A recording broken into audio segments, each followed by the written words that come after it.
आज आप सीखने वाले हैं अह की मात्रा या फिर आप कह सकते हैं कि विसर्ग के बारे में। ये है अह की मात्रा या विसर्ग का जो चिन्ह है वो दो बिंदुओं के रूप में अक्षर के आगे की तरफ, अक्षर के बाद में लगाया जाता है। आगे आप इसका किस प्रकार से उच्चारण करते हैं वो भी जान लीजिए। जो इसका उच्चारण होता है वो होता है आधे ह के समान, आधे ह के समान विसर्ग या फिर आप कह सकते हैं कि अह की मात्रा का उच्चारण होता है। हमने पिछले वीडियो में अंग में यानी कि अंग में अनुस्वार और अनुनासिक दोनों ही मात्राएं आती है, इनके बारे में जान लिया था। तो आज हम अह के बारे में यानी कि विसर्ग के बारे में जानेंगे। इसके जो शब्द है और कुछ वाक्य है उनको भी हम पढ़ना सीखेंगे। तो सबसे पहले हम एक बार फिर से इन मात्राओं का रिवीजन कर लेते हैं, एक बार देख लेते हैं कि कौन सी किस स्वर की मात्रा है।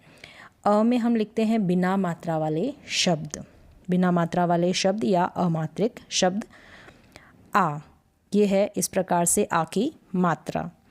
फिर है ये छोटी की मात्रा, ये है बड़ी की मात्रा और ये है छोटे ऊ की मात्रा। ये बड़े ऊ की मात्रा, ये री की मात्रा जो कि अक्षर के नीचे लगाई जाती है। ये है ए की मात्रा और ये ए की मात्रा। ओ, औ, ये है औ की मात्रा। ये है अंग जिसमें अनुनासिक और अनुस्वार या फिर आप कह सकते हैं ये जो चंद्र बिंदु, ये दोनों ही आती है। और ये है अह यानी कि विसर्ग। इसके बारे में आज आप सीखेंगे। तो सबसे पहले हम सभी व्यंजनों के आगे अह की मात्रा लगाएंगे और इनका उच्चारण यानी कि इनको पढ़ना सीखेंगे। तो सबसे पहले यह है क के यहाँ पर हमने लगाई अह की मात्रा या विसर्ग का जो चिन्ह है उसको, तो इसका जो उच्चारण होगा वो होगा कह। जैसे कि आपने अभी ऊपर जाना कि इसका उच्चारण आधे ह के समान होता है। तो यहाँ तक आपको समझ में आ गया होगा। ये है क, विसर्ग लगाया तो पढ़ा जाएगा कह। ख, खह, ग, गह, घ, घह, च, चह, छ, छह, ज, जह, झ, झह, ट, टह, ठ, ठह, ड, डह, ढ, ढह, न, नह, त, तह, थ, थह, द, दह, ध, ढह, न, नह, प, पह, फ, फह, ब, बह, भ, भह, म, मह, य, यह, र, रह, ल, लह, व, वह, श, शह, श, शह, स, सह, ह, हह।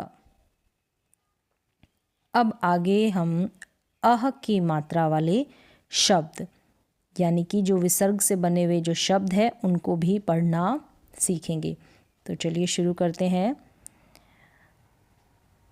स्वः, स्वतः, स्वतः, छः, अतः, अतः, पुनः, पुनः, नमः, नमः, प्रातः, प्रातः, दुःख, दुःख, निःशुल्क, निःशुल्क, क्रमशः, क्रमशः, मूलतः, मूलतः, फलतः, फलतः फलतः, विशेषतः विशेषतः, निःसंकोच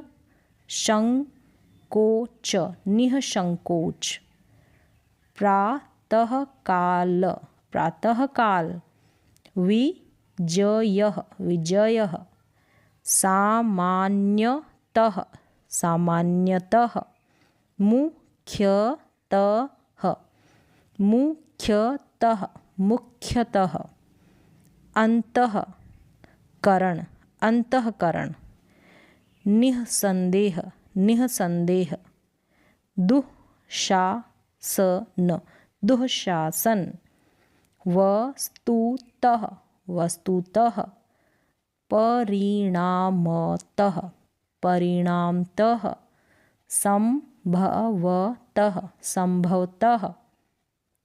एक बार फिर से हम इनको पढ़ेंगे। स्वः स्वतः, छः अतः, पुनः, नमः, प्रातः, दुःख, निःशुल्क, क्रमशः, मूलतः, फलतः, विशेषतः, निःसंकोच निःसंकोच, प्रातःकाल, विजयः, सामान्यतः, मुख्यतः, अंतःकरण अंतःकरण, साथ में ही है ये अंतःकरण, निःसंदेह, दुःशासन, वस्तुतः, परिणामतः, संभवतः।